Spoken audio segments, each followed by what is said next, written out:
Hello, my lovelies. I'm Jenny O, the author with no last name, and it's time for another Thursday video. And today I am talking about a article that came to my attention through Tumblr and was actually published on Vulture. In one of the comments down below, in the comment section, even though you should never read the comments, but we all do. It's like that guilty pleasure. Well, most people do. Some people don't, but if you don't, wow, good for you. I wish I could do that, but I get all this, I gotta scroll, I gotta see what other people think, and, you know, it can be a bad habit. But the article was on Vulture, and I'm gonna bring it up so my lighting's gonna change here. And it was a Tumblr user called Hold On Call Failed. Cropped out the comment and posted it to their Tumblr to be, and was like, this is a very interesting and not something I've seen articulated very well type of comic. So the title of the article is called the, oops, gotta scroll back. From Friends to Lovers, the fanfic to romance pipeline goes mainstream.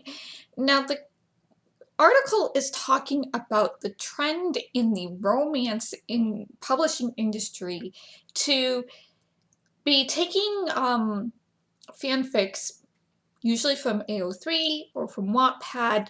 The biggest couple, I guess, right now that they're taking fanfics from is Reylo, which is Rey and Ben Solo from Star Wars, and they're giving these authors contracts, basically, to file the serial numbers off and change their fan fiction, which is using other people's IP, into original IP so that they can publish them as romance novels.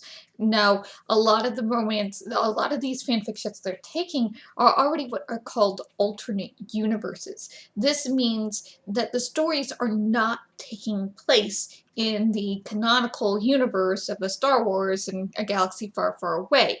For instance, the love hypothesis was taking place in a science lab, and then she wrote a second one with Reylo, and it was their teachers, and my understanding it's kind of like the exact same book.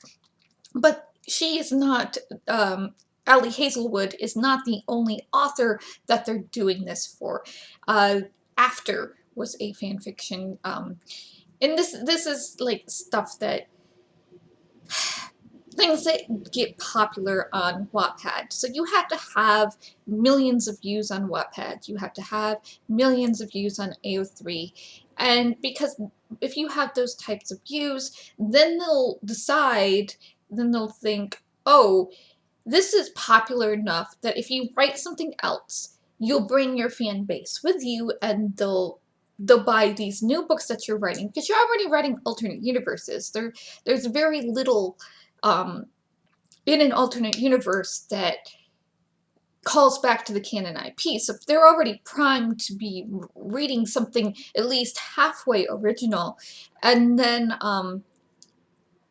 you'll get the broader expanse of being in bookstores and getting into libraries and stuff like that, rather than just being on AO3 and Wattpad. So original books that got these type of publishing contracts, that includes like The Martian. So if you've heard of The Martian, it's had its own, was published, it got to the New York Times bestseller, it got a movie deal. The movie deal had Mark Wahlberg in it, I think. And so it was one of those kind of unicorns. Like, you have to have a lot of luck and a lot of views. And it also helps, like, if you have the agent reading your stories, which is what happened with Hazelwood, is she had the agent already reading her stories and liking her stories. And when she said, hey, I'd like to make some original stories, her agent contacted her and it's like, hey, I'd like to represent you, which is not how it usually happens in the publishing industry. So this is happening quite a lot in the publishing industry now. it used to be even upwards of 10 years ago that we didn't talk about fan fiction. We did not promote fan fiction. And if we had something that we were going to take original, we would take it down from the internet, file the serial numbers off, and go through the traditional querying process and be like, we do not talk about fan fiction in this house. We don't let people know that this used to be fan fiction. What really kind of broke the glass ceiling on this was 50 Shades of Grey was a fan fiction, and then Cassie Clare's original trilogy was also a fan fiction, and it was very well known that both of those used to be fan fiction. E.L. James tried to hide it, but that came out pretty quickly. Cassie Clare did not try to hide it so much because she used her exact same pseudonym that she was using on fanfiction.net and fictionpress.org and fictionpress.net to publish her books. So, that was kind of out there, red flag, glaringly obvious. Oh, it's this person. But there are traditionally published authors that you may not know publishing fan fiction or came up out of fan fiction. The woman who wrote the dragon books in the Napoleonic Wars, she wrote and writes fan fiction. Shauna McGuire used to write fan fiction. Now she's writing licensed fiction, which is just, I get paid to write fan fiction. And so and those are just two authors I can think of off the top of my head. I know there are others. So they are creating in the romance industry this kind of, what they're calling in the article, a pipeline of fan fiction writers to romance writers. Now, why is this happening? Because romance, oh my god, is such a different part of the industry than all the rest of it, including all the other genres. It's a 1-point-some trillion dollar industry last time I checked. It is so much bigger than every other part of the industry because, when you have a romance reader, they just buy tons and tons and tons of these books. They'll go to Amazon and they'll download 10 books for 99 cents each and read through them in less than a week and go and buy more. And it's kind of, there's this very kind of crunchy, addictive nature to romance stories because they follow these predictable patterns that answer the same question over and over again. Why can't they get together now? And there's usually some sort of happy ever after or happy ever after for now type of ending. So they can be very, very familiar. They can be very shallow. They can be deep too. Some of them are deeper than others. Some of them attack more different issues than others. And a lot of times they're just really, really tropey and really, really fun because tropes are not bad.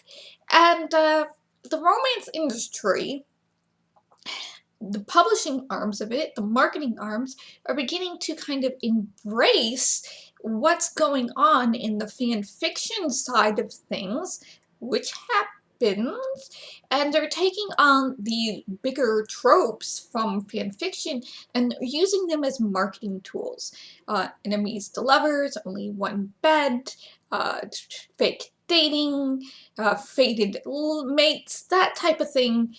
They're using these big tags, especially on places like Instagram and TikTok and I guess Twitter or X, to grab those types of romance readers who would normally be on AO3 and says, oh, we've taken your favorite AO3 author and we've given them a publishing contract, and here are their books, buy their books, support their books. Here are other books like their books that use the same tropes by other authors, and so on and so forth.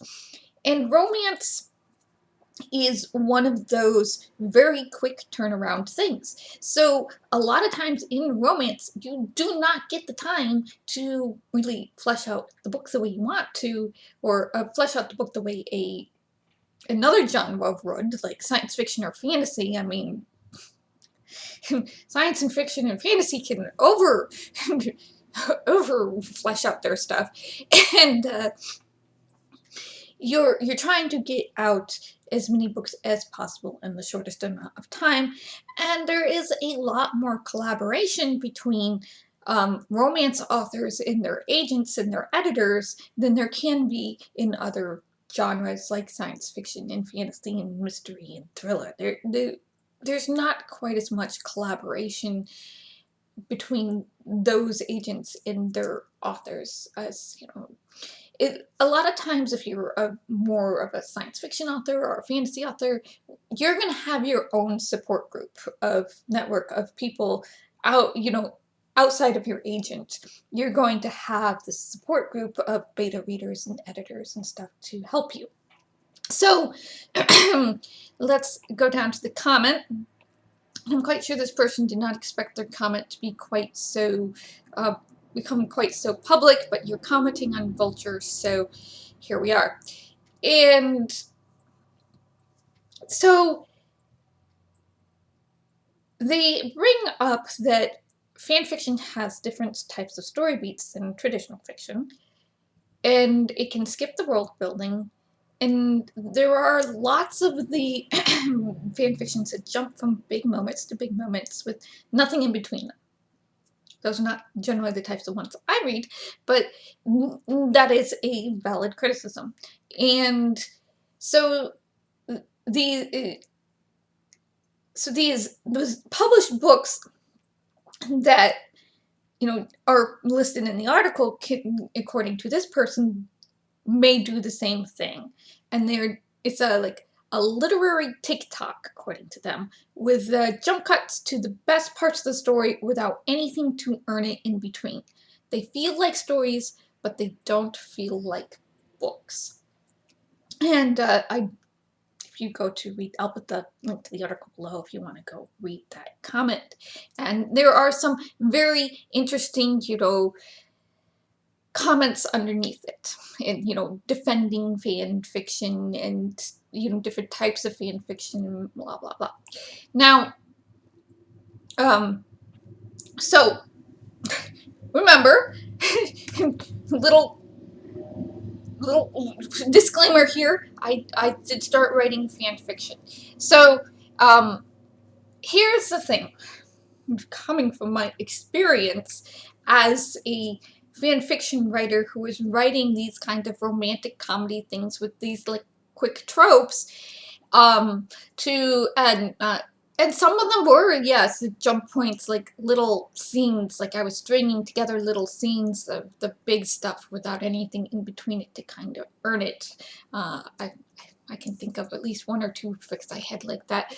And that was a particular style of story I was trying to go for, actually, at that time, because I was using scenes from action movies, like romance scenes from action movies, which there are romance scenes in action movies, and they're usually kind of shoehorned in, which is kind of funny. And I was trying to string them together to create this kind of cohesive little love story between these two characters. And other times, you know, you're doing a lot of different other things with it. And when you're writing fanfic, you are playing in somebody else's world, and you're playing to a very different audience than when you're writing something that's an original IP or whatever, or a traditional book, like a traditional book. So you don't have to do a lot of things, especially if you're writing in canon. And sometimes even if you're not writing in canon, sometimes if you're writing like a high school AU or college AU or coffee shop thing, or, you know, you don't have to do a lot of world building or callbacks to the world building, because you know the readers are already going to know it. They know what the characters look like, they know what the world looks like, they know how things are supposed to be done, you know, so you're not creating a lot of description, you're not creating a lot of lore, you're not doing a lot of this backstory stuff. There's a lot of blank face syndrome and blank room syndrome, if you know, in fanfictions, because the authors know you know this. So they don't feel the requirement to explain shit. uh, between writing fan fiction kind of full time, in between starting to write The Lone Prospect, I was very nervous about, could I write a book? Could I write a book up to the standards of traditional publishing? Because as you can see on my bookshelves, I mean, you can see 2 of them, but I have 4 of them here. I have 4 big ones, and they have a lot of books in them, and I got rid of like 7 boxes of books recently, of hardcover books, you know, full entire series.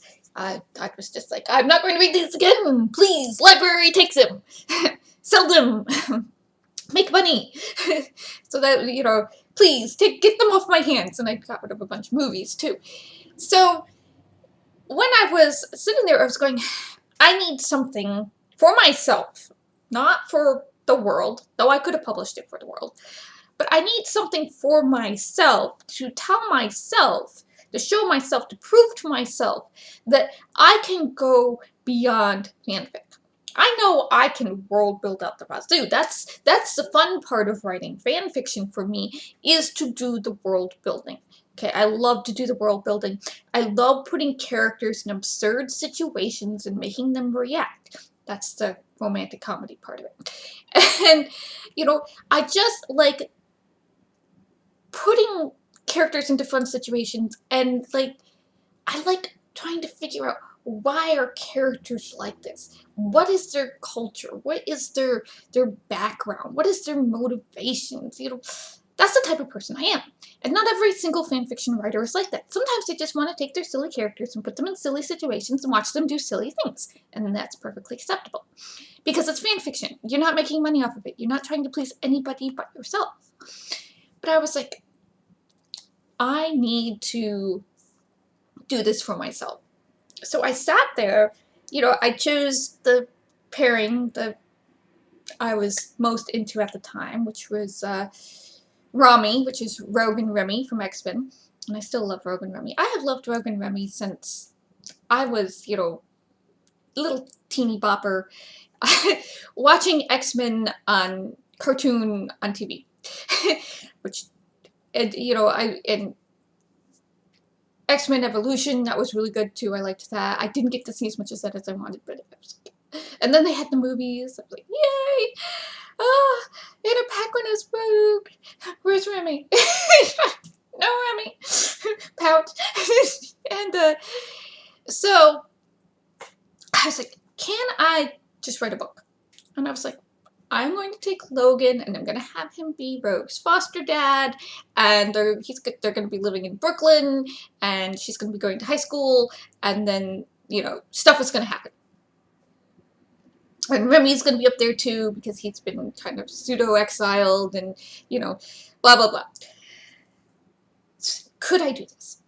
And the first thing I realized, the first major difference between fan fiction and traditionally published fiction, was I had to do the description. I had to sit there and be like, what does Logan look like? What's the weather outside? How is he going to react to the weather? What's his job? What, you know, who is he talking to? What do they look like? What does the room look like? What does the school look like? It's all of this freaking description. And man, when you're first coming off of this fan fiction, traditional fiction, it is painful.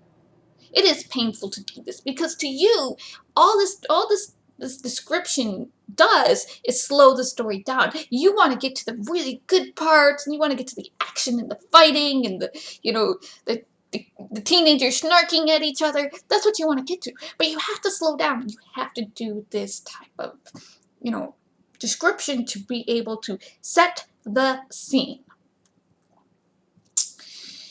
And so that was the first thing. And then the second thing I figured, I mean, I do a lot of research for my fan fictions, just because, you know, that's one type of thing that many fan fiction authors do, is we is we do research for fan fiction. We like to do that, and so I mean I'd already done a lot of research for different fan fictions and stuff like that. So I was like, but now I need to know very specific things about New York State, like how does the foster system work in New York State? What are the gun laws? How do you know?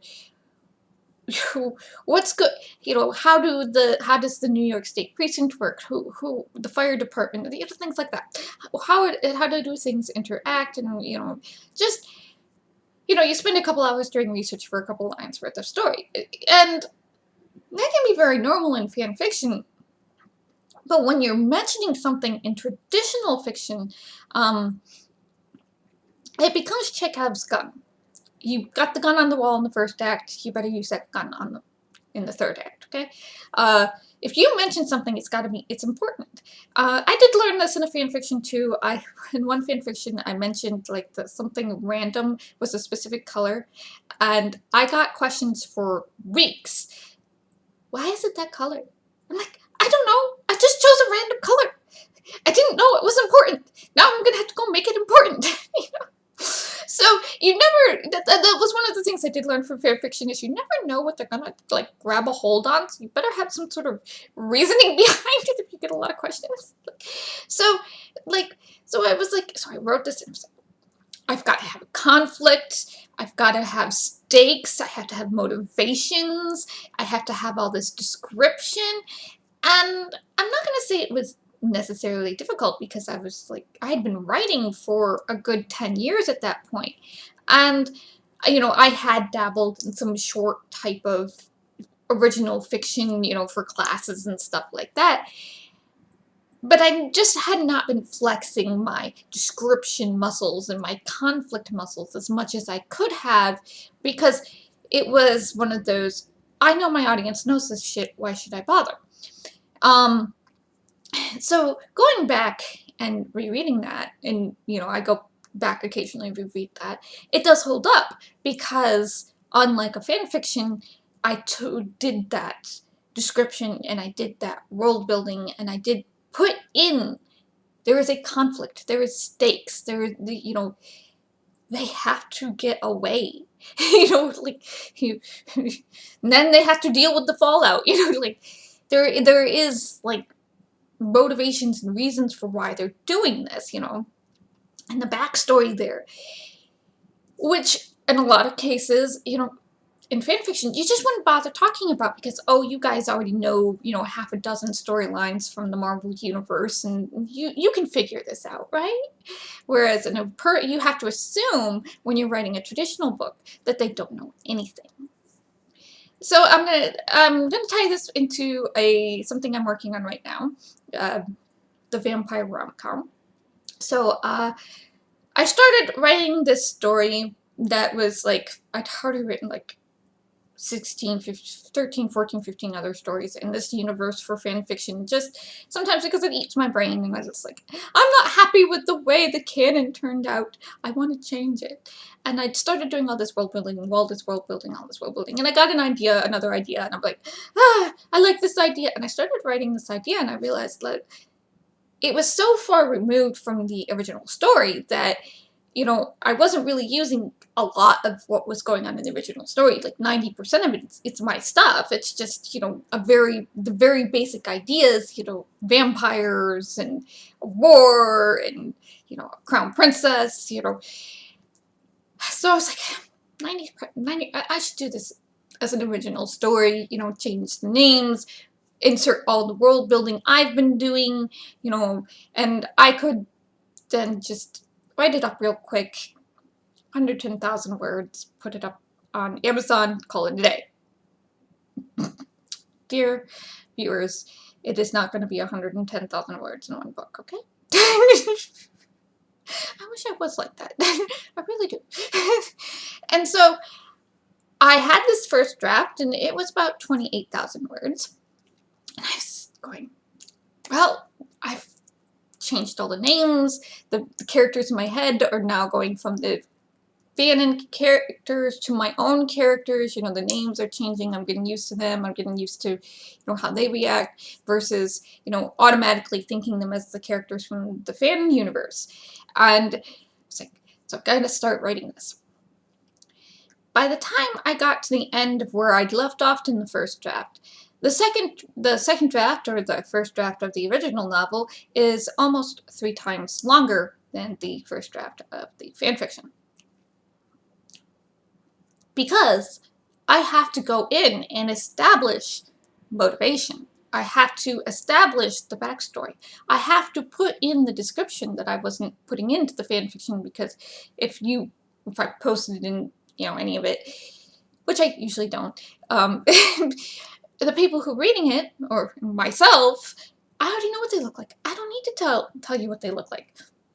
But in an original book, you have to, if you don't want the blank face syndrome, you have to put in their description of what are their eye colors, what are their hair colors, what is their skin color, what clothes are they wearing, you know, that type of thing. And that really, you know, description alone extends the book and slows down the pacing. And then you have to also put in the motivations. You got to put in their thoughts. You got to put in their backstories and what's going on, reference to the history, and blah blah blah, all that. And so it becomes a much more complex, deeper work that takes a lot more words than just the fan fiction. So there are fan fiction out there that are very, very deep. I mean, and they have lots of words and lots of world building and really great characters. And yes, they do remember the description. And there are fan fictions out there that, because they're written to satisfy a certain itch very quickly, and sometimes, you know, it is the readers going, I want more, please post more, would you post more faster, please, please, please. And so you start feeling pressured to post faster when, you know, if you took a little longer, you could edit a little more and those, you know, get more than just the spelling errors. You know, you could go back and add some more thoughts or whatever. And but those types of fan fictions are not necessarily created with an audience in mind that doesn't know the canon, because, you know, they're just kind of id things. You know, I wanted to read this because I think it was fun, and, you know, and that's fine too. Like, that is perfectly acceptable. So when you're taking a traditional, or taking a fan fiction and turning it into something that is more like a traditional work, there is a lot of actual work attached to it that you may or may not have been flexing those muscles when you're writing a fan fiction. Because you just sometimes when you're reading a fanfic, there just really isn't much of a conflict, you know, or they don't have a lot of stakes, or, you know, they don't do establishing character stuff, character work, because it's already been done in canon. Why bother? So, you know, when you go to read a traditional work, and then they file the serial numbers off and publish it as a traditional work, if they don't put that extra effort into going back and filling in all those blank spaces, readers who aren't used to, like, fan fiction stuff will not find it satisfying, I guess. Though they won't find it as satisfying as, you know, a book that takes, you know, that time to make sure everything is kind of earned in the story, that the ending is satisfying, or that the things that you're bringing up in the story actually, you know, make sense and are used and stuff like that at the end of the story, you know, or making sure there's a callback to the beginning of the story at the end of the story, type of thing. You know, it's all very important, and things that you learn over time while writing, while reading traditional books, or even, you know, finding certain writing guidelines on the internet, or, you know, things you're reviewers are saying to you. So I am not surprised that traditional publishers are trying to find pre-written stuff already that can be turned around really quick for a profit. That's what they do. That's what that's what publishing houses do. They're looking for, especially for debut authors, they're looking for stuff that they can publish quickly, that, you know, doesn't need a lot of polishing or editing. And you're thinking, well, these fan fictions, they need polishing and editing. Well, probably they need more polishing and editing than they might actually be getting. Remember, I have not read like The Love Hypothesis or anything. Sorry, that's just not my wheelhouse. Maybe if she had kept it in a science fiction setting, I might be like more interested. But so I'm not surprised that this is happening. I would expect to see more of it, especially when publishers are shifting more and more of their marketing over onto authors instead of doing the marketing themselves. You know, they want the authors to have TikToks, they want the authors to have Instagrams. They want authors to come in with built-in reading platforms. So just expect more of this, especially in the romance genre, if that's your thing. I don't know how much you'll see it in some place like the science fiction space. I mean, The Martian is still pretty much a unicorn in the science fiction space as far as I know. But you will be seeing it more in the romance, just because romance is such a huge part of the industry. It's over half of the industry, the publishing industry. So it's, you know, they want as much stuff as possible. And whether that's not to the detriment of the entire publishing industry as a whole or not, you know, that's I'm not going to cast any judgment on that. It's something that happens, and you might see it in young adult too. You might see it there because there's precedent for it there, you know, with Cassandra Clare. So be aware. And but that's the trend. That's the current trend, and that is kind of my experience with fan fiction to original fiction. That your whatever fan fiction you've got is probably going to end up 2 to 3 times as long if you try to make it original fiction. That's all. Alright. Take care of yourselves, my lovelies. Stay safe, bless, and I will see you in the next video.